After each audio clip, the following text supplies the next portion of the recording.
सुरू करायचं. Mobile switch off. ज्यांना करता येत नसेल त्यांनी दुसऱ्याकडून करून घ्या किंवा माझ्याकडे मोबाईल द्या.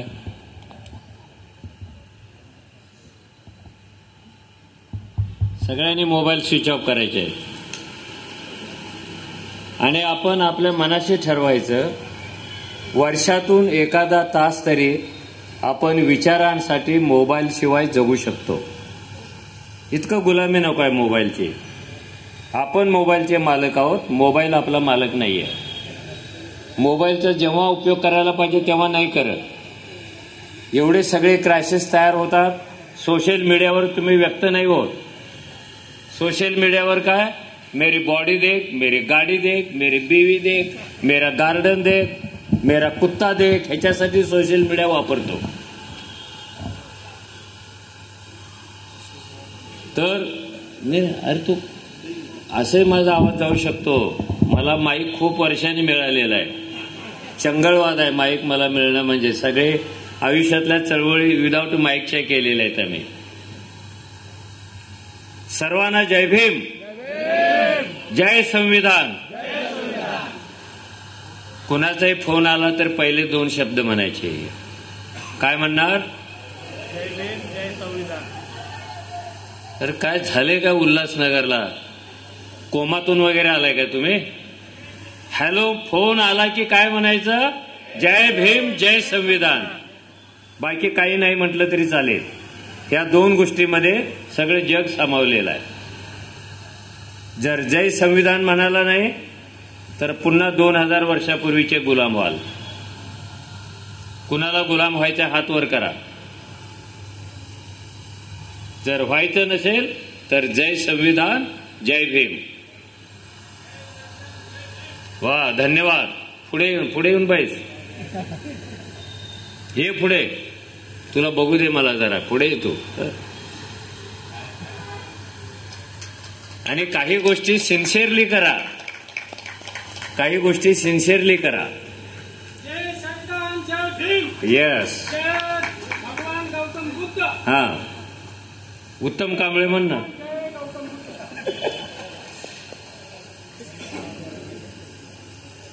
मित्र हो, मी सर्वप्रथम जय गायकवाड ह्या तरुणाला मनापासून धन्यवाद देतो. त्याची 2 कारणं आहेत. नीट ऐकून घ्या. टाळ्या नाही वाजवल्या तरी चालतील आणि टाळ्या वाजवा असं मी तर नाही म्हणणार. असं भीक मागून टाळ्या घ्यायचे का? जर टाळ्या वाजवा, टाळ्या वाजवा असं नाही घ्यायचे. जयला मी मनापासून धन्यवाद देतो. त्याची 2 कारणं आहेत. पहिलं कारण असं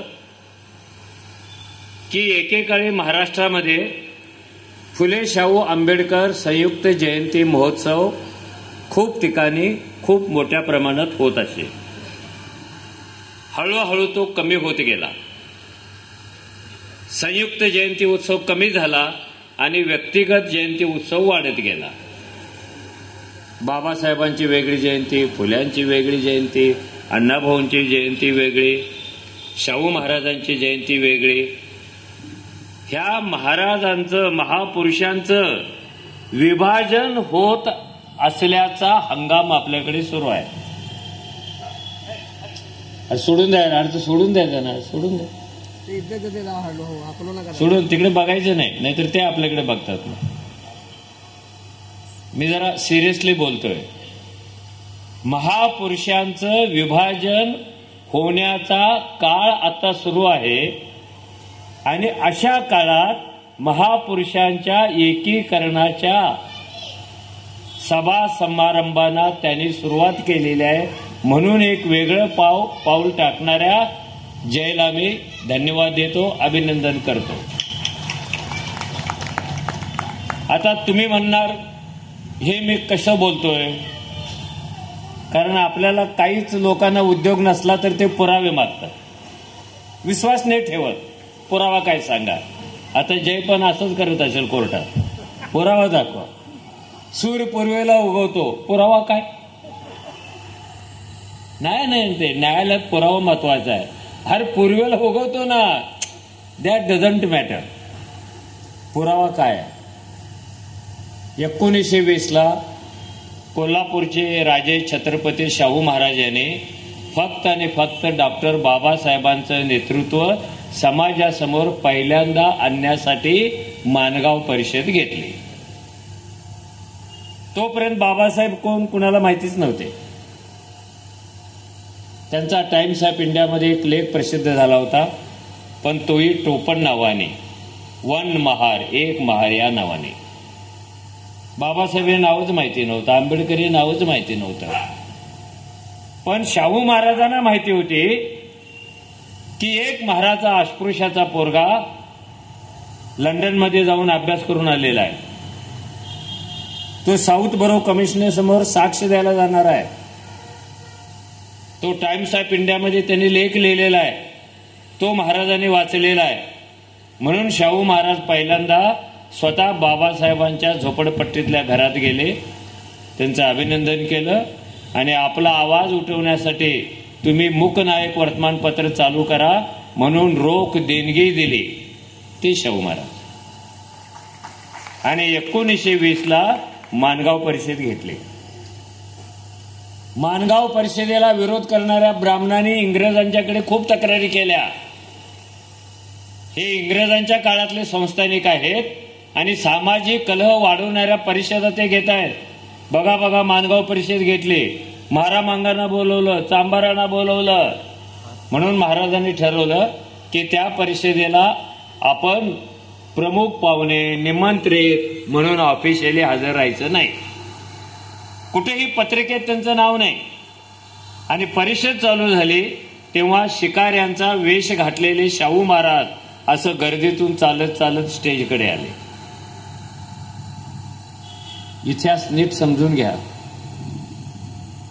इतिहास नीट नाही समजून घेतला तर तुमचा दहशतवादी होतो, तुम्ही कोमात जाता, तुम्ही वर्तमान घडवू शकत नाही आणि तुम्ही भविष्यात उडण्यासाठी पंख पण तयार करू शकत नाही. कारण इतिहास समजून घेणं खूप जोखमीचं आहे, अवघड आहे. गेल्या 2 वर्षात आपल्याकडे कोणता इतिहास चालू आहे याची खबर पाडू का? त्या कुत्र्याच्या मूर्तीवरून भांडण करू का? हा यांचा इतिहास. तर शाहू महाराज स्टेजवर गेले आणि त्यांनी सांगितलं, मी शिकारीला गेलो असताना कळलं B.R. आंबेडकर नावाचा एक तरुण इथे येणार आहे, माणगावला परिषद होणार आहे, ती कशी असते हे बघायला मी आलो. आणि त्या परिषदेमध्ये त्यांनी 2च गोष्टी सांगितल्या. त्याला इंग्रजीत म्हणतात थेअरी ऑफ लीडरशिप. कोण कुणाचा नेता असावा ह्याची एक थेअरी त्यांनी मांडली. आणि त्यांनी गावठी उदाहरण दिलं की बघा, मेंढरांचा नेता जर धनगर झाला तर तो काय करेल, आपलं पोट पाणी भरण्यासाठी एक एक मेंढरू कत्तलखान्यामध्ये विकून येईल. कारण लीडर कोण झालाय? धनगर झालाय. जर गायीचा नेता खाटीक झाला तर रोज तो एक एक गाय खाटकांच्या दारात नेऊन उभा करेल. हे चुकीचं आहे. निसर्गात असं कधीच होत नाही. वाघाचा नेता वाघ असायला पाहिजे, सिंहाचा सिंह असायला पाहिजे आणि अस्पृश्यांचा नेता B.R. आंबेडकर असायला पाहिजे. पहिली थेअरी. एवढंच नाही तर त्यांनी पुढे जाऊन सांगितलं की बाबासाहेब उद्या जाऊन केवळ अस्पृश्यांचं नव्हे तर ह्या भारताचं नेतृत्व करतील, ते मोठे राजकीय नेते होतील.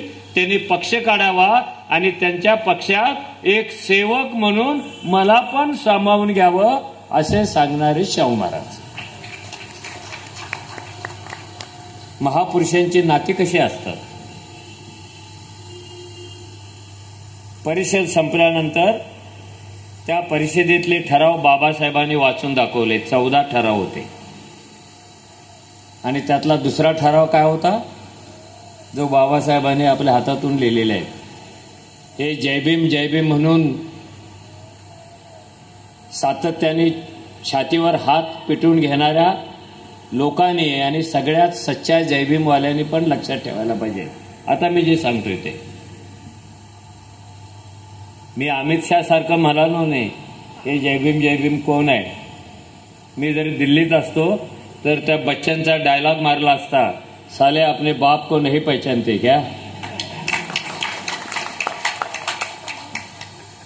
आपलं काय जातं, कोर्टात गेलो की आहे ना, याला कशाला इथे आणलंय आपण, याला काम पाहिजे ना काहीतरी. 2 नंबरचा ठराव,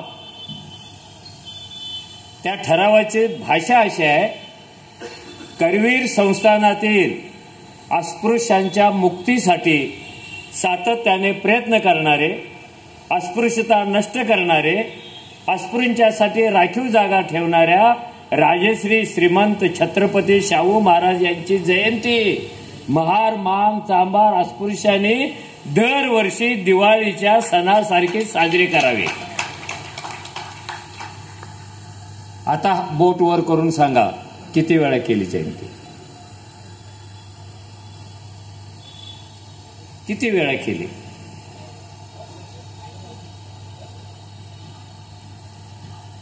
हे का फुले शाहू आंबेडकर यांनी सिक्वेन्स तयार केलाय, त्यातले शाहू पहिल्यांदा सांगितले. आता फुले, खरं म्हणजे मी कधीतरी ह्या तिघांच्यावर बोलायला येईन, कारण मला आता विषय वेगळा दिलेला आहे, नाही का?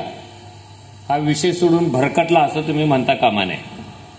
भरकटणार नाही, पाणी पीत पीत बोलणार. ताई जरा पाणी.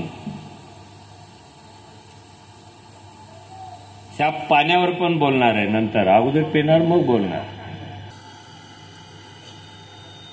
आपल्या देशातली सगळी माणसं, माणसाच्या जीवनामध्ये दुःख कुठून येतं याचा वर्षानुवर्ष शोध घेत होते, अजून पण घेत आहे. कोण दाढी वाढवून शोध घेतं, कोण डोळे बंद करून घेतं, कोण विपश्यना करून घेतं, कोण चिंतन करून घेतं, कोण गंगेत डुबकी मारून घेतं. ह्या सगळ्या प्रयत्नांच्या मागे एकच प्रश्न आहे. दादा, हे लोकांना विनंती करायला लागलो, हलू नको, हलू नको. हे मी काय सांगतोय, मला आहे डायबेटीस. बोलता बोलता अशा हालचाली वाढल्या तरी पाठी एकदम कोरी होते, माणूस कोसळतो. तसं झालं तर तुमच्यावर जबाबदारी येईल, ईडी तुमच्या मागे लागेल.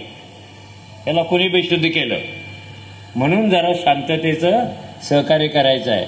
भंतेला कसं करता बरं? मी पण भंतेच आहे असं समजा, कपडे बदललेले आहेत माझे. पण हे दुःख येतं कुठून?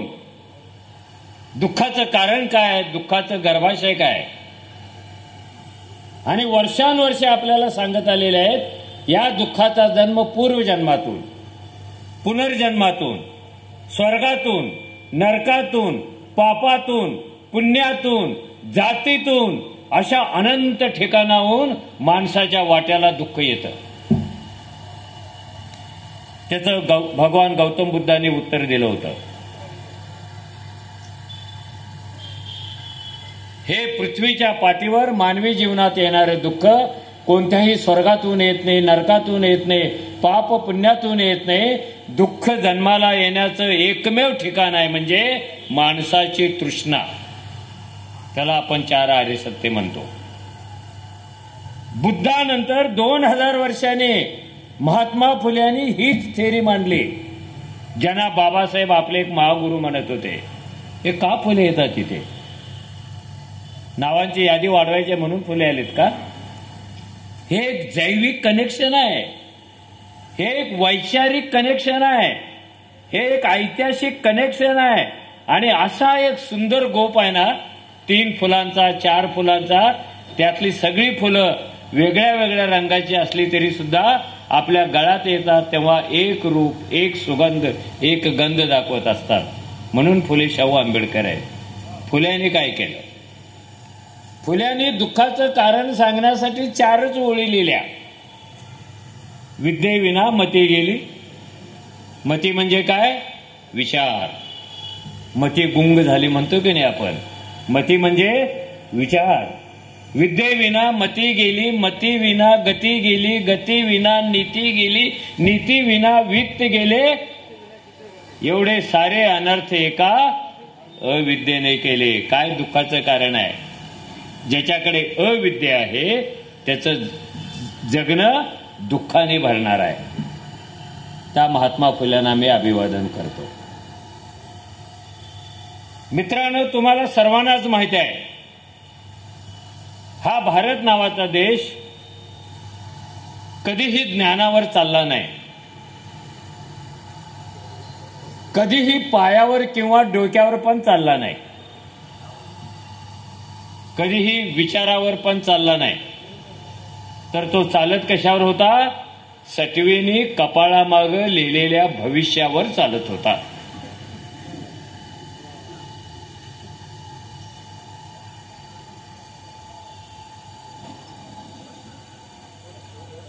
वर्षानुवर्ष सटवी जन्माला येणाऱ्या प्रत्येकाचं भविष्य लिहायचे आणि ते भविष्य तंतोतंत खरंच ठरायचं. आज पण बहुतांशी ते खरंच ठरतं. कोणत्याही शाळेत कधीही न गेलेली, इंग्रजी लिहिता वाचता न येणारी सटवी कपाळाच्या मागे भविष्य लिहायची. आणि मागे लिहिलेलं भविष्य कोणाला कसं कळायचं? काय आर्टिफिशियल इंटेलिजन्स नाही, स्कॅनर नाही. अरे ते दिसायचं कसं मागे लिहिलेलं? माझी आई पण सांगायची, लहानपणी मी तिला विचारायचो की अक्का, आपणच मेलेली गुरं का खातो? मी दुसरीच आहे आणि मेलेली गुरं फाडायला जातोय, हे मीच का करतो? ती म्हणायची, सटवीने लिवले तसंच घडतं. मायला सटवीच्या. अरे ते माझ्याच कपाळावर का लिहिते? ते अंबानीच्या कपाळावर का नाही लिहित? हा गुरं ओढेल. ती टाटाच्या का नाही लिहित? ती बिर्लाच्या का नाही लिहित? आपलीच कपाळे तिला सापडतात का? ती लिहिलेलं भविष्य खरं ठरत होतं. तुम्ही प्रश्न विचारा, असं काय ते लिहित होते की जे सगळं खरंच ठरत होतं? तर ती लिहित होती, या देशात ब्राह्मणाच्या पोटी ब्राह्मण जन्माला येणार. आणि डिट्टोराव ब्राह्मणच जन्माला यायचे. महाराच्या पोटी महार जन्माला येणार, शेतकऱ्याच्या पोटी शेतकरी, राजाच्या पोटी राजा, हमालाच्या पोटी हमाल, रोग्याच्या पोटी रोग जन्माला येणार. सगळ्या दुनियेचं भविष्य लिहिणाऱ्या सटवीला एक गोष्ट कधीच कळली नाही, आणि ती म्हणजे या देशामध्ये महाराच्या पोटी एक पोरगा जन्माला येईल आणि तो देशाची राज्यघटना लिहिल.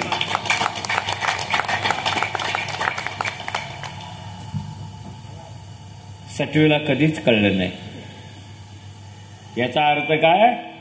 बाबासाहेबांचा जन्म म्हणजे या देशातल्या सटवीचा मृत्यू. बाबासाहेबांचा जन्म म्हणजे अंधाराचा मृत्यू आणि उजेडाचा जन्म. बाबासाहेबांचा जन्म म्हणजे माणसाला घाण ठरवणाऱ्या सगळ्या वेद ग्रंथ पुराणांचा मृत्यू आणि संविधानाचा जन्म. त्यांना मी अभिवादन करतो.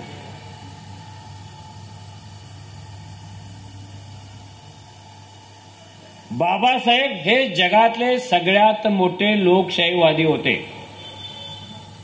विषयाकडे आलो. लोकशाहीचे समर्थक होते. का झालं असं? ते का झाले समर्थक? कारण त्यांची सगळी ज्ञान साधना, त्यांची सगळी शिक्षण साधना युरोप आणि अमेरिकेमध्ये म्हणजे लोकशाहीच्या राष्ट्रामध्ये झालेली आहे. आणि वयाच्या 18व्या 20व्या वर्षापासून त्यांनी पाहायला शिकलं लोकशाही असणारी राष्ट्र कशी आहे, तिथलं स्वातंत्र्य कसं आहे, तिथली समता कशी आहे, तिथली बंधुता कशी आहे, तिथला धर्मनिरपेक्षवाद कसा आहे, तिथे माणसाला महत्व किती आहे, हे सगळे वर्षानुवर्षे त्यांनी ते पाहिलं, त्यांनी ते अभ्यासलं आणि आपल्या मनात सुद्धा एक लोकशाहीचं स्वप्न घेऊन प्रत्येक वेळेला परदेशातून ते भारतात परत आलेले आहे. परत येताना त्यांच्या बॅगेत पैसे किती होते विचारू नका. दोनच गोष्टी ते परत आणायचे. या देशात लोकशाही असायला पाहिजे, हे सगळ्यात मोठं स्वप्न, आणि ती अंमलात आणायची असेल तर तिचा अभ्यास करण्यासाठी, तिला आत्मसात करण्यासाठी जहाजभर पुस्तकं, एवढ्या 2च गोष्टी बाबासाहेब आणत होते.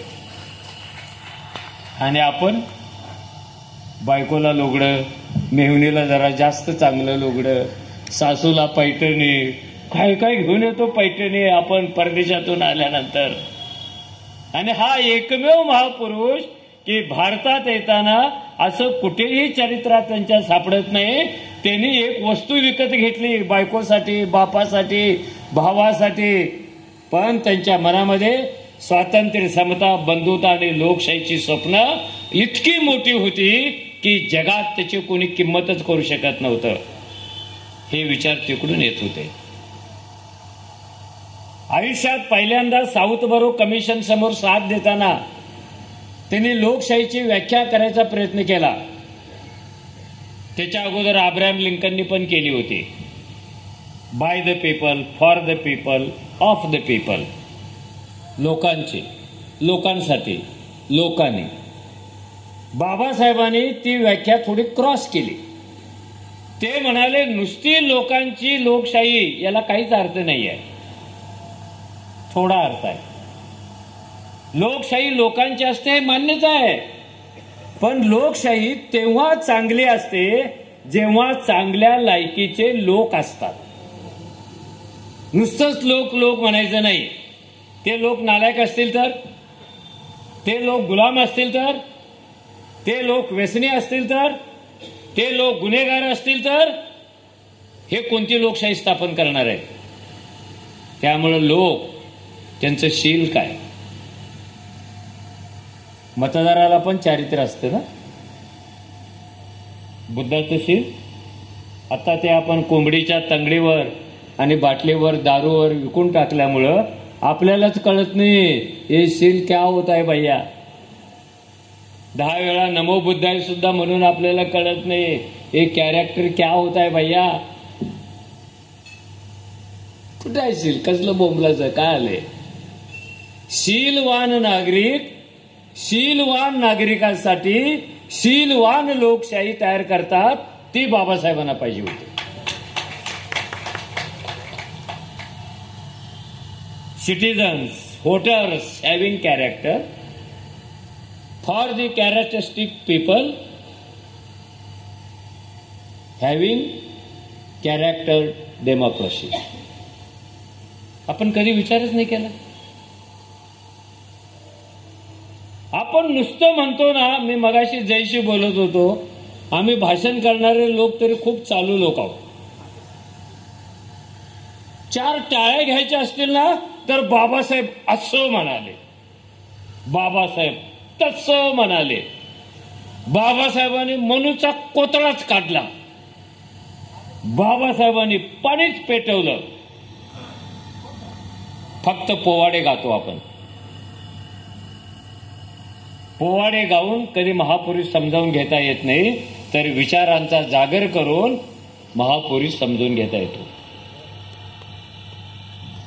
बाबासाहेब चांगले, बाबासाहेब चांगले, ठीक आहे. अरे पण तुम्ही काय करणार आहात? तुम्ही स्वयंघोषित आम्ही बाबासाहेबांची लेकरं. अरे वा, कुठून आधार कार्डावर आणलं काही? किंमत चुकवली काही? बापाचं नाव 7-12 लावताना हे जन्मजात आपण लेकरं. काही करायचंच नाही हो बाबासाहेब आपले.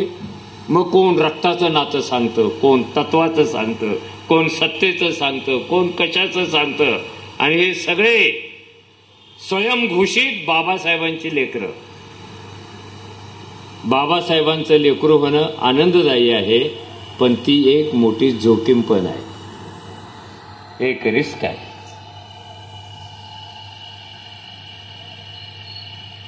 बाबासाहेबांनी साऊथ बरो कमिशन समोर जी साक्ष दिली, त्यावेळेला साक्ष देणारे ते जगातले सगळ्यात तरुण साक्षीदार होते. MA पूर्ण व्हायचे अजून, आणि पत्र लिहिलं कमिशनला, मी BR आंबेडकर, मला पण साक्ष द्यायची आहे. आणि त्या कमिशनने जेवढे रिपोर्टची पानं लिहिली ना, त्याच्या दुप्पट बाबासाहेबांची साक्ष असणारी पानं होती. आणि चर्चा केली, लोकशाही म्हणजे काय, गाव म्हणजे काय, शेती म्हणजे काय, सरकार म्हणजे काय, स्वातंत्र्य म्हणजे काय. हे चमत्कारिक होतं. एक तरुण नुसतीच मिसळून फुटलेला या देशाच्या भविष्याची कुंडली मांडतो, लोकशाही सांगतो.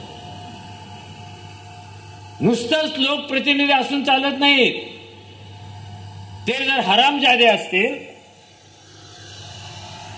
ते स्वार्थी असतील, ते धर्मांध असतील, ते टोळीचं राजकारण करणारे असतील, तरी लोकशाही कुणाची होईल?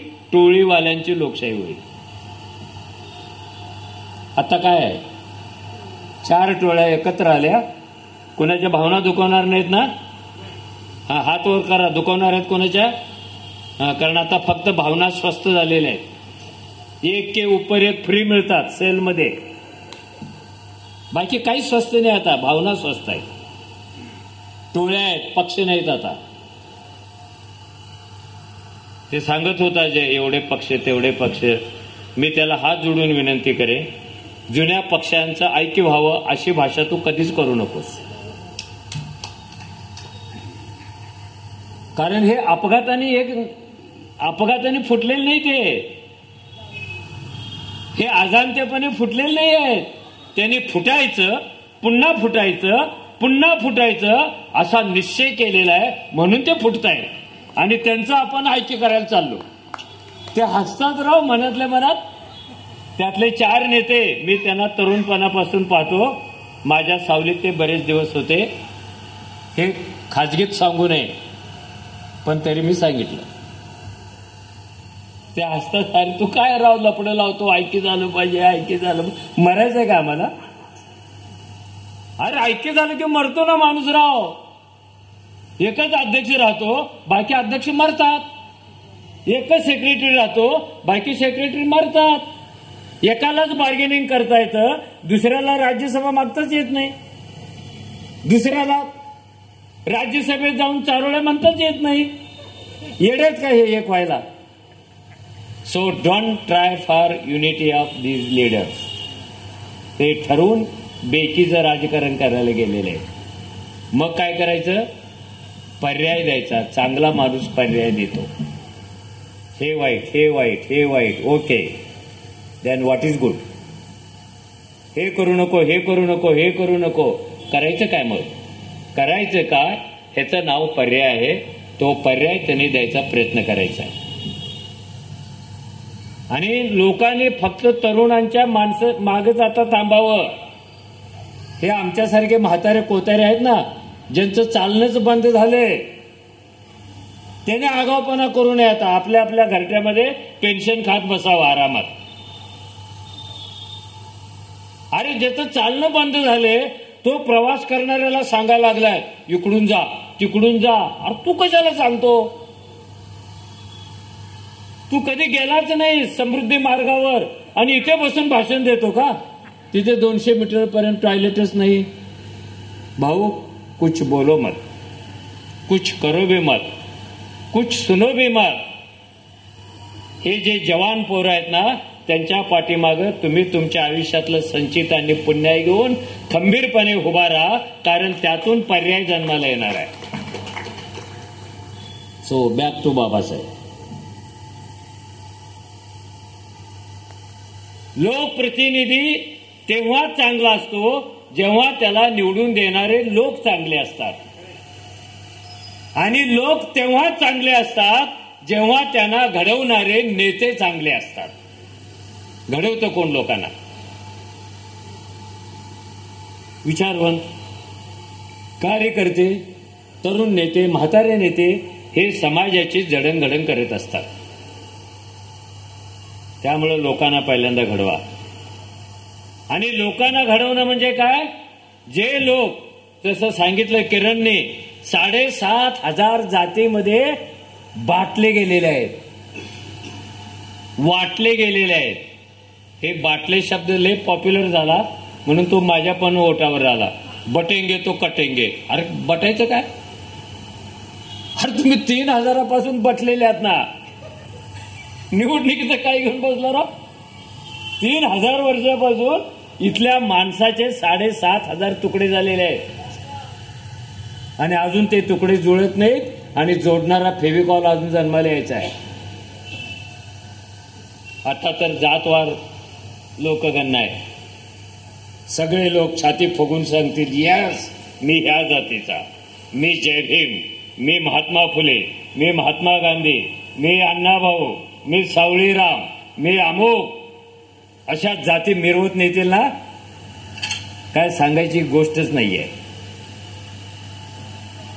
ह्या लोकांना जोपर्यंत तुम्ही विषम रचनेतून बाहेर काढत नाही तोपर्यंत ते समतेचं स्वप्न बघू शकत नाहीत. जोपर्यंत त्यांना ते गुलामीतून मुक्त करत नाही तोपर्यंत स्वातंत्र्याचं स्वप्न ते बघत नाही. जोपर्यंत त्यांना उच्च निश्चितेतून बाहेर काढत नाही तोपर्यंत ते बंधुता हा शब्द उच्चारणार नाहीये. So get out from inequality system. बाहर निकालो. नागरिक कसा घडवायचा आहे. आपण एकदम कळसाचा विचार करतो पण कळस उभारणारा नागरिक कसा आहे, कामगार कसा आहे याच्यावर कळस टिकणार की पडणारे ठरत असतं. आपण डायरेक्ट पिकचीच बात करतो. कळस कसा आहे, अरे खाली गाडलेला माणूस कोण आहे, खाली पायाचा दगड कोण आहे, तो जर कुजला फुटला सगळा इमला खाली पडेल. हा जर माणूस कच्चा असेल लोकशाहीच्या पायातला तर लोकशाही फुग्यासारखी फुटेल, कोसळेल. ह्या लोकांचं काय करायचं. आपल्याला माहिती असेल की 1935ला कॅबिनेट मिशन आलं आणि देशाला स्वातंत्र्य मिळणार अशी चर्चा व्हायला लागली. टिळक हयात असताना एक कमिशन आलं होतं आणि त्याच्यासमोर सगळे साक्ष देत होते की मतदानाचा हक्क कुणाला द्यायला पाहिजे आणि कुणाला नाही द्यायला पाहिजे. त्याच्यावरती चर्चा होती. आणि बेळगाव जिल्ह्यातल्या अथणी नावाच्या तालुक्यात टिळकांची एक सभा झाली. त्या सभेमध्ये त्यांनी पहिल्यांदा उघडपणे सांगितलं, सरसकट सगळ्यांना मतदान देऊ नका, कारण लोक गाढव आहेत, कुत्री मांजरं आहेत, गुलाम आहेत, लिहिता येत नाही, वाचता येत नाही, त्याच्या हातात एकदम सोन्यासारखा महान मतदानाचा अधिकार देता कसं.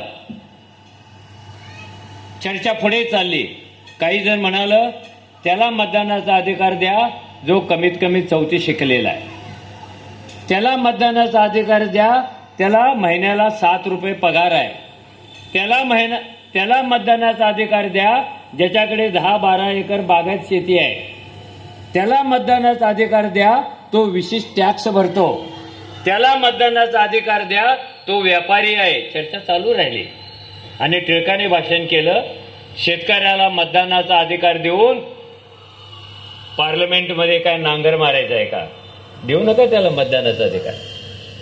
बघा काय चाललं होतं, स्वराज्य माझा जन्मसिद्ध हक्क आहे आणि तो मी मिळवणारच असं सांगणारे टिळक काय करत होते, पहिल्यांदा शेतकरी कंडम केला,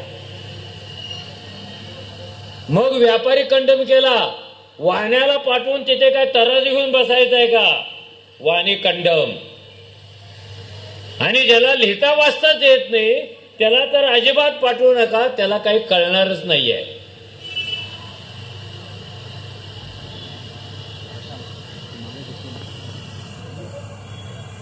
गुन्हेगार जातींना पाठवू नका.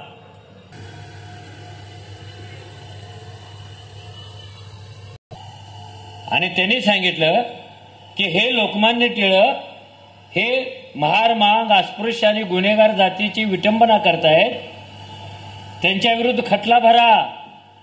जे तुम्ही आता अॅट्रॉसिटी म्हणताय ना त्याचा उच्चार पहिल्यांदा शाहू महाराजांनी केला स्वातंत्र्य मिळणाऱ्या पूर्वी. अरे हम कुछ पढ़ते नहीं यार, कुछ सोचते नहीं, कुछ बोलते भी नहीं.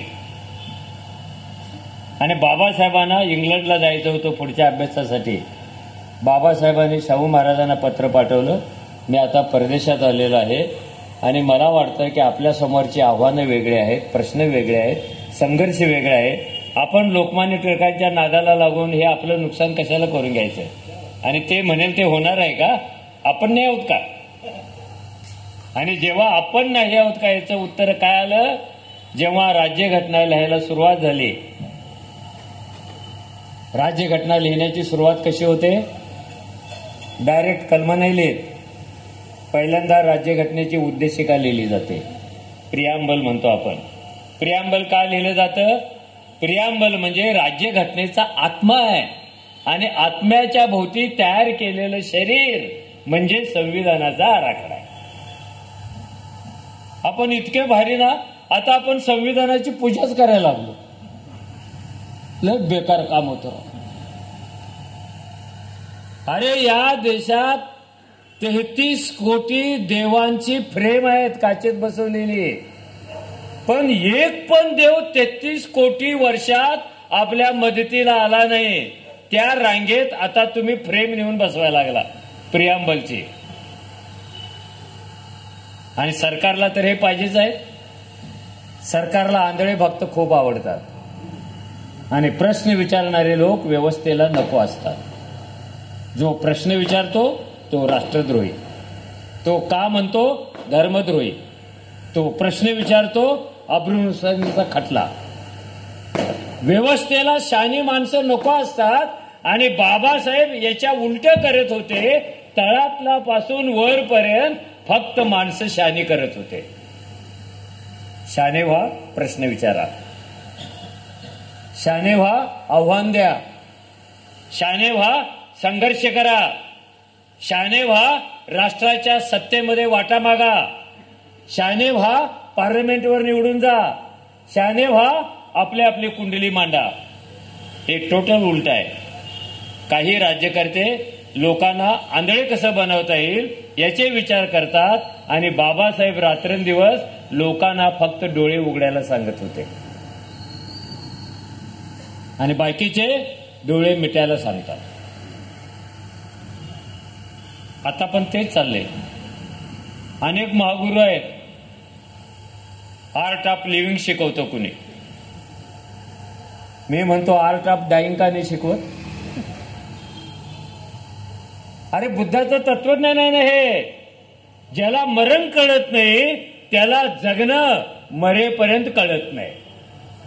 जगणं काय असतं हे समजून घ्यायचं असेल तर मरण काय असतं हे समजून घ्या. So teach art of dying. पण हिंमत नाही.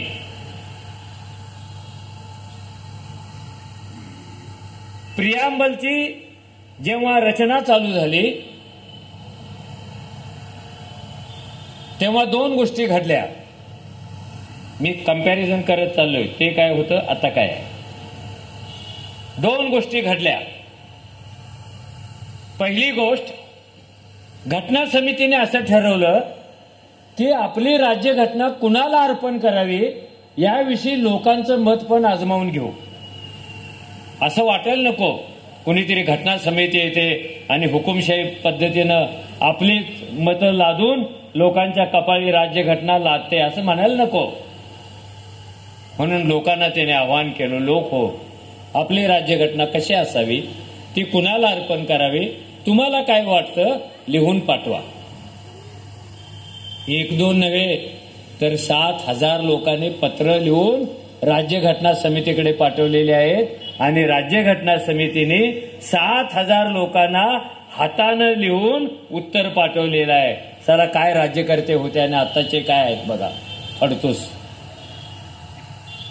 आताचे फोनच घेत नाहीत. आताचे भेटायलाच देत नाहीत. ज्याच्याकडे जाल त्याच्या मागं काळं मांजर, तांबडं मांजर, पांढरं मांजर, ब्लॅक कॅट, व्हाईट कॅट हे भेटणारच कुठे लोकांना.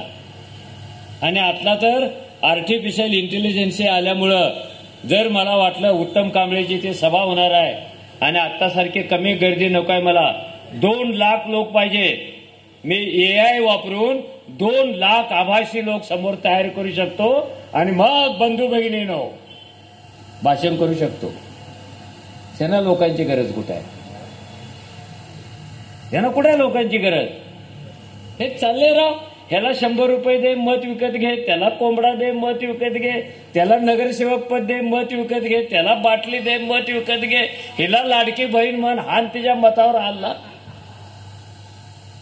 हे नागरिकांचं प्रबोधन नाही आहे, तर नागरिकांचं भ्रष्टीकरण आहे. आणि भ्रष्ट नागरिक कधी देश उभा करू शकत नाही. आपल्याला देश पाहिजे असेल तर अभ्रष्ट नागरिक व्हायला शिकलं पाहिजे. तर ही जी 7,000 पत्र आली, मला सांगा, ते पोलीस बंद करायला होतात ना? नाही, आपलं काय गमावण्यासारखं नाही आहे आपल्याकडे. आपल्याला जामीन पण कुणी नाही, आपण खुशीत असतो नेहमी. ही जी पत्र आली, उत्तर आली, घटना कुणाला अर्पण करायची, त्यात एक पत्र, अरे बोलू नका ना राव, मला बोलायला बोलवलंय ना, तुमच्यात का बोलता. एका देवाने पत्र पाठवलं राज्यघटना समितीला, आणि ते पत्र कुठे आहे माहित आहे? तुम्ही वकील लोक जरा नीट वाचायला लागा बाबा. माझी तुमच्याकडूनच जास्त अपेक्षा आहे. बाकीच्यांना राज्यघटना शब्दच लिहिता येत नाही. आम्ही संविधान चळवळीत एका आदिवासी बाईला विचारलं, मावशी संविधान वाचलं का? तिनं असा पदर काढून घेतला. काय म्हणतो रे भाऊ? ते संविधान पाहिलंय का? काय म्हणतो रे भाऊ? अगं संविधान माहिती आहे का? काय म्हणतो रे भाऊ? आईला संविधान असं संधिवात का? कोणत्या परिस्थितीत आहोत आपण? जय इथल्या नागरिकाला संविधानच शब्द म्हणता येत नसेल तर साला 75 वर्षे काय झक मारत आलोय का आपण? आता संविधान, आता संविधान, आता संविधान का म्हणायला लागलो? कारण ह्या संविधानाच्या भोवती कोणते तरी काळे ढग जमायला लागलेले आहेत. चोची मारायचा प्रयत्न करतं कुणीतरी, त्याला वाचवण्यासाठी आपण संविधान म्हणतो, कारण खाली माहितीच नाहीये. तिच्या सुनेला विचारलं 26 जानेवारीला काय झालं, ती म्हणाली लाडकी बहीण आली. आणखी डोक्याला हात लावला, अरे प्रजासत्ताक दिन. तर देवाने पत्र लिहिलं आणि ऑस्टिन नावाच्या एका इंग्रजी लेखकाच्या पुस्तकामध्ये ते जसंच्या तसं पत्र आहे. मी पण ते पत्र वापरलेलं आहे माणगाव परिषदेत. भाषण संपल्यानंतर कुणाला पुस्तकं पाहिजे असतील त्यांनी पाहिजे. भाषण संपल्यानंतर, आता नाही उठायचं. त्या देवाने पत्र काय लिहिलं? To mister B.R. Ambedkar.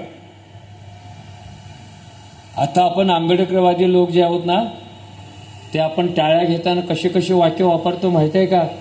Babasaheb एकमेव नेते होते की जे गांधींना मिस्टर गांधी म्हणायचे. किती मोठे लोक टाळ्या वाजवतात. यातल्या कुणालाच माहिती नाही, जे जे बॅरिस्टर होऊन येतात ते परस्परांना मिस्टर म्हणूनच बोलतात.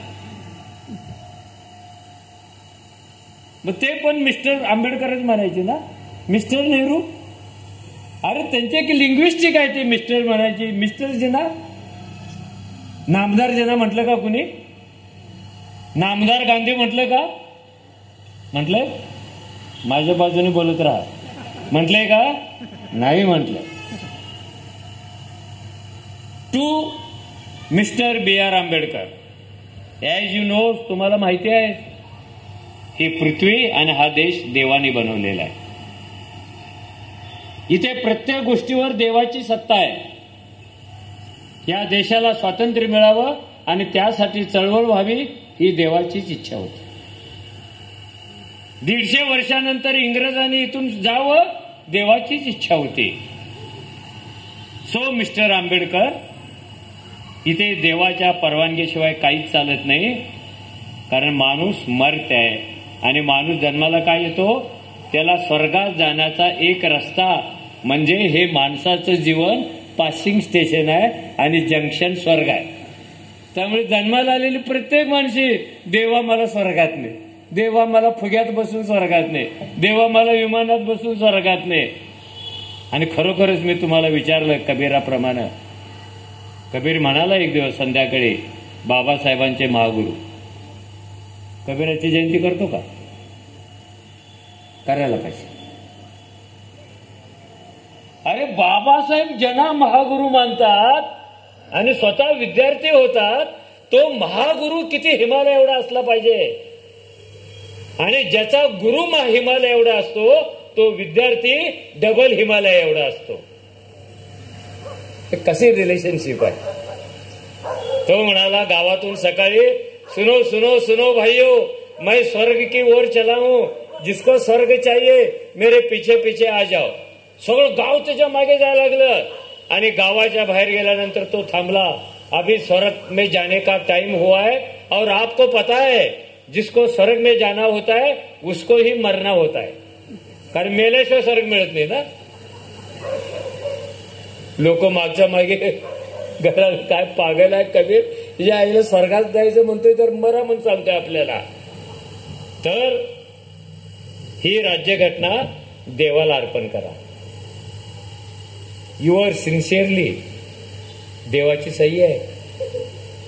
कलकी महाराज, आणि महाराजाचा नंबर पण आहे, जसा आरटीओचा नंबर असतो की नाही गाड्याला, नाशिक मधून आले की MH15 P2929, तसं ते पूर्वी महाराजांचे नंबर असायचे. कारण त्यांची संख्या जास्त असायची, ओळख लागावी म्हणून ते महाराज नंबर प्लेट लावून फिरायचे. आत्ताच्या भाषेमध्ये घटना समिती चर्चा झाली, एकदम वादाची चर्चा झाली, टोकदार. राज्यघटना कुणाला अर्पण करायची? जे हिंदुत्ववादी होते, तेव्हा पण पार्लमेंटमध्ये होतेच हिंदुत्ववादी, ते म्हणाले देवाला, रामाला, कृष्णाला. पण कोणत्या देवाला अर्पण करायचे ह्याच्यावर काही एकमत होत नव्हतं. कारण देव 33 कोटी. जर एखाद्याने म्हटलं सटवीलाच अर्पण करा, आणि नाही केलं तर सटवीचा कोप होईल, ते भविष्यच लिहायचं बंद करेल. कुणी सांगितलं थोडोबाला, कुणी सांगितलं मसोबाला, तर काय करायचं? The discussion was non concluded. अजून एक महत्वाचा, हे लोकशाही नीट समजून घ्या, त्याच्या मागच्या हालचाली काय आहेत.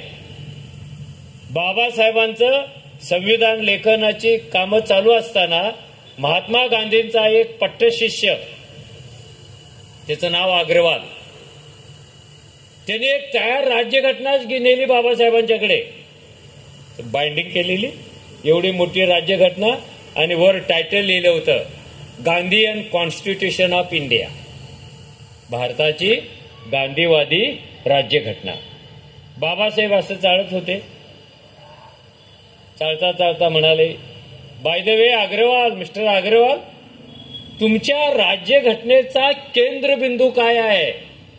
कारण घटना समितीत काही लोकांनी ही राज्यघटना गांधींना अर्पण करा असा पण आग्रह केला होता, कारण तिकडे जिनाला अर्पण केली होती, तो तिकडचा राष्ट्रपिता होता. तुमच्या राज्यघटनेचा केंद्रबिंदू काय? ते म्हणाले ऑफकोर्स विलेज, गाव.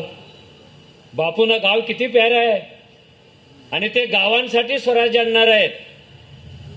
आणि स्वराज्याची कल्पना सत्ता खालून वर जाते, आणि बिनस्वराज्याची कल्पना सत्ता वरून खाली येते. महात्मा फुले म्हणायचे, पाजराचा सिद्धांत उलटा करा. कारण इथल्या भटजी वर्गाने सांगितलं होतं, खालच्या लोकांना ज्ञान द्यायचं नाही, वरच्या लोकांनी इतकं शिकायचं, इतकं शिकायचं, त्या लोटक्यात साचलेलं ज्ञान खालच्या लोटक्यात येईल, मग 3 नंबरच्या येईल, मग 4 नंबरच्या येईल, असं पाजरत पाजरत महारामांगापर्यंत कधी येईल कोणी सांगणार नाही. ती थेरी उलटी करायला सांगितली होती फुल्याने. बाबासाहेब म्हणाले ठीक आहे, ठीक आहे. अग्रवाल म्हणाले, आंबेडकर तुम्ही तर आता ड्राफ्टिंग कमिटीचे चेअरमनच आहात, तुमच्या राज्यघटनेचा केंद्रबिंदू कोण असेल?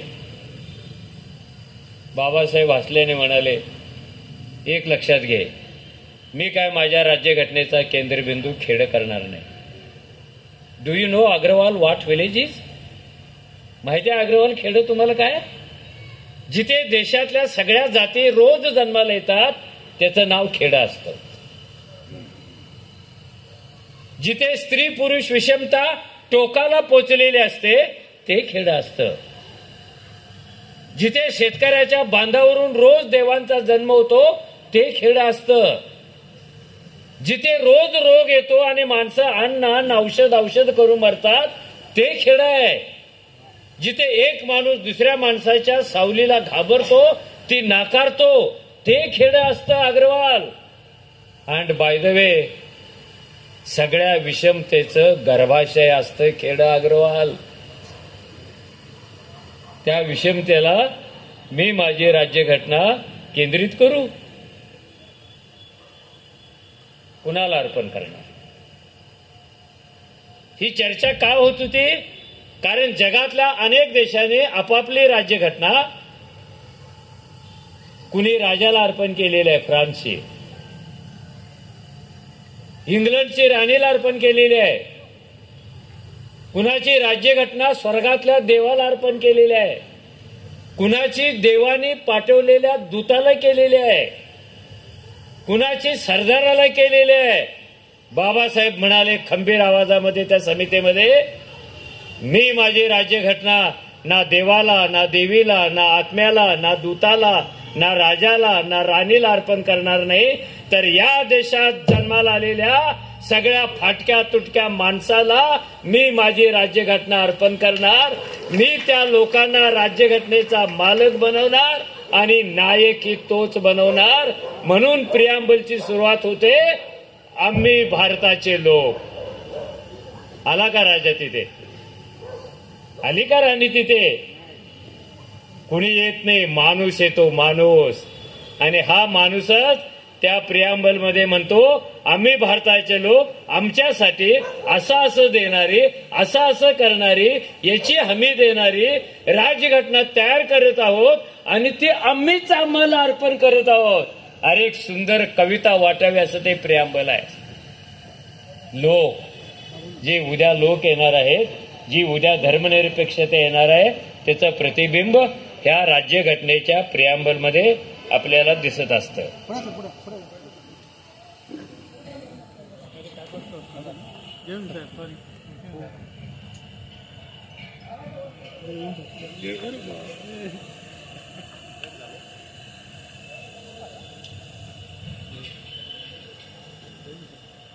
या लोकशाहीचं काय होणार आहे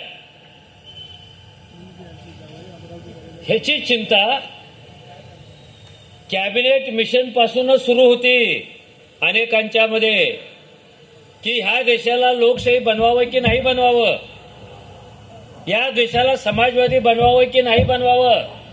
आणि बाबासाहेबांची लोकशाही समाजवादावर प्रचंड भक्ती आणि श्रद्धा होती. काही म्हणाले हे लोकांच्या हातात देऊन टाकणं हे वेडेपणाचं आहे. अरे लोक त्या लायकीचे नाही आहेत ना.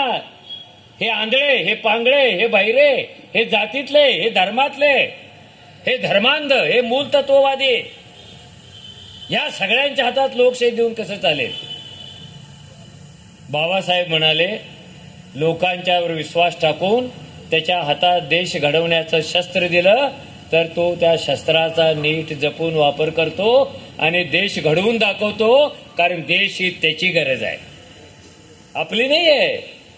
लोकशाही ही त्याची गरज आहे, त्याच्यावर विश्वास ठेवा. तुम्ही ऑडिट करू नका, हा काय करेल आणि तो काय करेल. पण चर्चा चालू होती. ही चर्चा चालत चालत कुठे गेली? ही चर्चा चालत चालत अशी देशभर पसरत होती. इथल्या सगळ्या माणसांना सरसकट देऊ नका असं सांगणारा एक वर्ग आणि सरसकट दिलं पाहिजे असं सांगणारा दुसरा वर्ग. बाईला तर काहीच देऊ नका हे तेव्हाच बोलले असं नाही. काल बीजेपीचा एक मोठा पैलवान नेता, तो बलदंड आहे आणि धनदंड आहे. कालच घरी गेल्यावर युट्यूब ऐका त्याचं. तो काय म्हणाला? तो म्हणाला या देशातले 3 कायदे तातडीने मोदी सरकारने मागे घेतले पाहिजेत.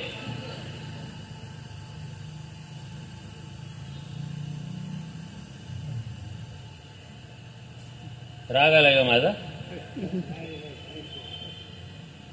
3 कायदे तातडीने मागे घेतले पाहिजेत.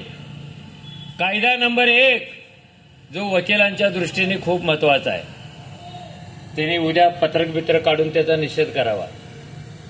पण तो निषेध करण्याच्या पण लायकीचा नाही. ते बेकार.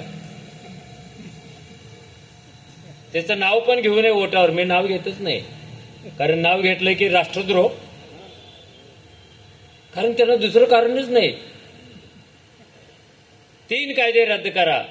कायदा नंबर 1 अॅट्रॉसिटी.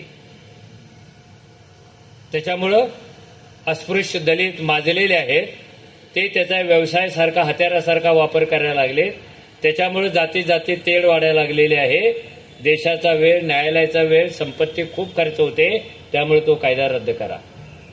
कायदा नंबर 2 हुंडाबंदीचा कायदा मागे घ्या. जो हुंडाबंदीचा कायदा आहे तो मागे घ्या, कारण पोरांचे खूप हाल व्हायला लागलेत. पोरींचे हाल व्हायला लागलेत. हुंडा द्यावा लागतो तिला. आता गेल्या 10 वर्षात कुणी हुंडा देऊन किंवा घेऊन लग्न केलेलं मला आठवत नाही. साला यांची लग्नच होईना तर कोण हुंडा मागणार आहे? आणि कायदा नंबर 3 विनयभंग आणि बलात्काराचे कायदे मागे घ्या. आणि तिकडे काय चाललं होतं घटना समितीत? घटना समितीच्या अगोदर हिंदू कोड बिलमध्ये काय चाललं होतं? एक व्यवस्था सातत्याने इथल्या प्रागतिक विचाराला विरोधच करत असते, कारण तिला हा देश, समाज मागे मागे भूतकाळात न्यायचा आहे. त्याला प्रतिगामी म्हणतात. जो भूतकाळात जातो तो प्रतिगामी आणि जो भविष्याकडे जातो तो पूर्वगामी. एवढी साधी सरळ व्याख्या आहे त्याची. घटना तयार होत आली, घटना मंजूर झाली, आणि घटना मंजूर झालेल्या दिवशी ॲडव्होकेट जय या देशामध्ये 3 महत्वाच्या घटना 15 ऑगस्ट 1947च्या रात्रीच घडल्या.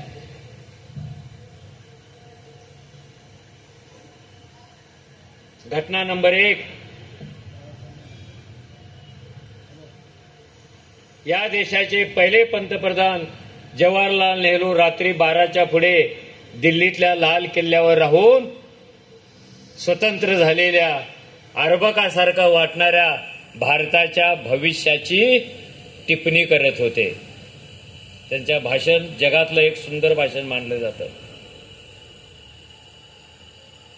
आणि त्यांचं पहिलंच वाक्य होतं, मला ठाऊक आहे जगातले सगळे राष्ट्र या क्षणाला झोपलेले आहेत आणि फक्त जागा आहे तो भारत देश, कारण त्याला त्याच्या उद्याचं भविष्य लिहिण्यासाठी आज जागावं लागणार आहे. आम्ही जागतो आहोत. हे जे भांडण आहेत ना, जे गांधी विरुद्ध आंबेडकर, गांधी विरुद्ध नेहरू, हे जे झुंजी लावतो ना आपण, आई शपथ पहिल्यांदा ते बंद करा. ह्याच्यात दम नाही आहे. कुणीतरी एक पुणेकरार सांगितलं आणि तुम्ही चालवत राहिला. मगाशी म्हटलं पुणेकरार. अरे वाचा तरी नीट. अरे न वाचता कसं काय बकवास करता तुम्ही? वाचा, एक एक मुद्दे सांगा सभेत आणून. हा मुद्दा चुकीचा, हा मुद्दा चुकीचा, हा विरोधात गेला. वाचाने सांगा ना. आणि पुणे करार किती श्रेष्ठ आहे असं डॉक्टर बाबासाहेबांनी आपल्या जनता साप्ताहिकामध्ये लेख का लिहिला होता, ह्याचं उत्तर पण द्या. मग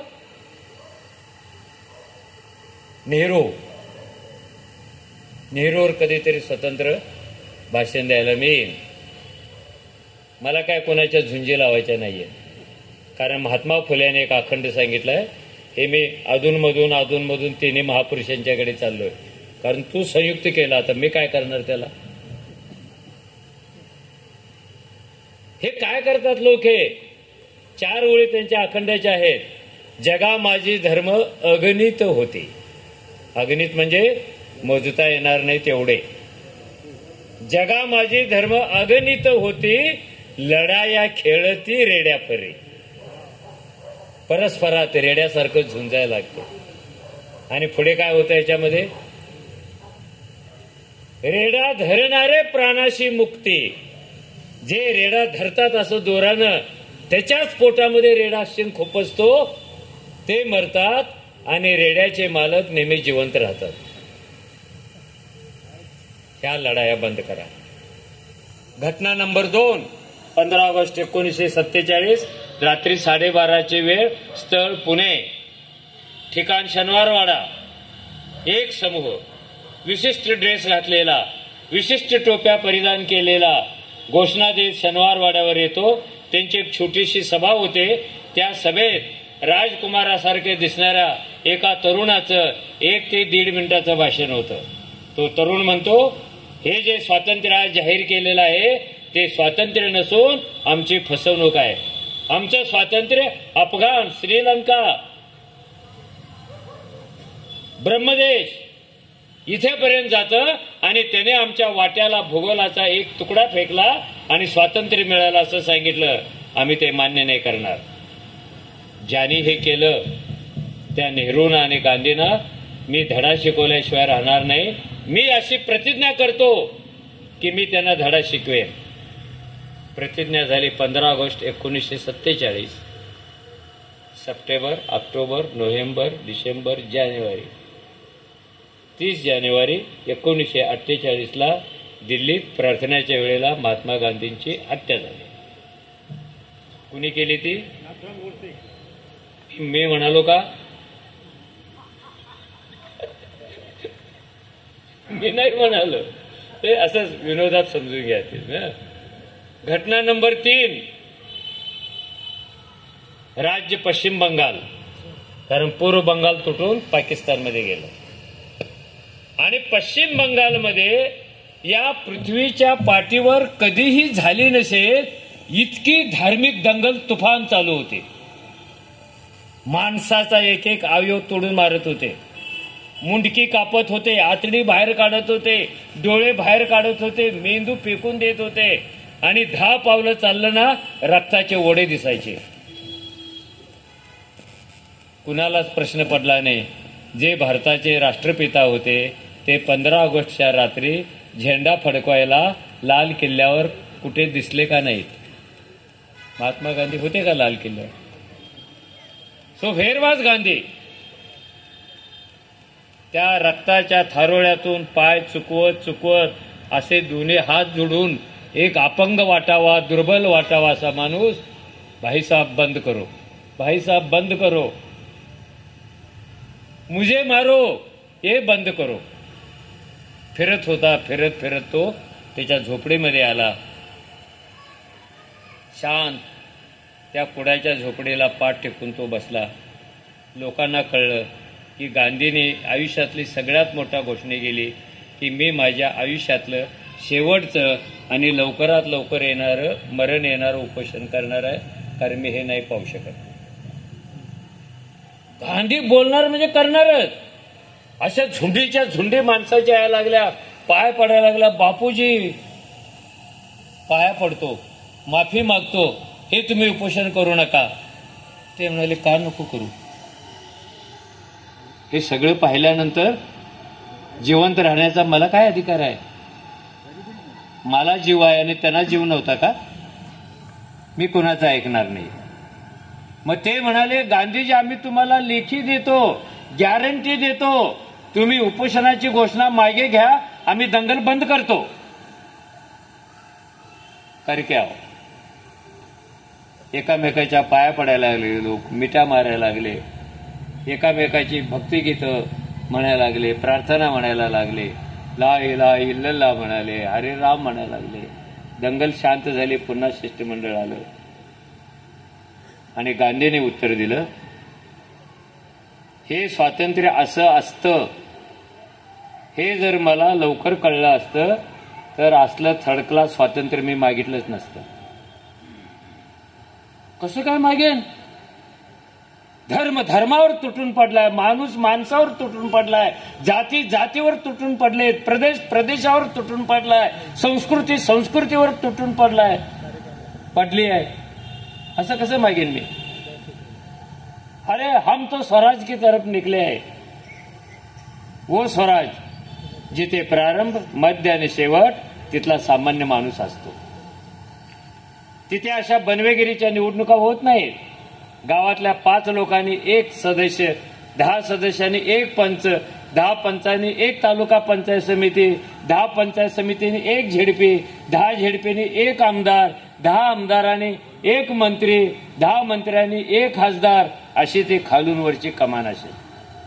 असं स्वराज्य की जे स्वराज्य बाहेरून कोणतीही गोष्ट विकत आणणार नाही, सगळ्या गोष्टी आपल्या करेल. ह्या 3 गोष्टी त्या रात्री आपल्या देशाने पाहिल्या. पुढे घटना मंजूर पुढे झालेली आहे. 49ला अर्पण केली आणि ती अर्पण केली राष्ट्रपतींना आणि त्याच्या 2 प्रतिक्रिया आल्या. त्या प्रतिक्रियाचं कारण काय? हे बाबासाहेब नुसते लोक लोक म्हणत राहिले राव. ह्यांना धर्माचं काय नाहीच आहे, ह्यांना जातीचं काय नाहीये, ह्यांना परंपराचं काय नाहीये, ह्यांना संस्कृतीचं काय नाहीये. मी 3 महिन्यापूर्वी एक व्हिडिओ टाकला होता. 6 महिन्यापूर्वी बिहार की एमपी मध्ये एक सवर्ण माणूस दलिताला खाली बसून त्याच्या तोंडात वरून लघवी करत होता. गंमत म्हणजे त्याचा व्हिडिओ व्हायरल झाला आणि मी टायटल दिलं होतं, साला हा कोणता देश जिथे एक माणूस दुसऱ्या माणसाच्या तोंडात मुततो? Which country are, which country, which democracy? यांच्या उद्धाराची त्या लोकांना गरज नव्हती, कारण गुलाम संपल्यानंतर मालकाला कोणी विचारत नाही. मालकाला विचारायचं असेल तर गुलाम लागतात.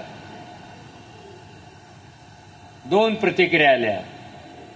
2 हिंदू कोड बिलाचं काय झालं? देशातल्या सगळ्या धर्मांध शक्ती रस्त्यावर आलेल्या होत्या आणि शेवटचा हत्यार म्हणून त्यांनी काय केलं?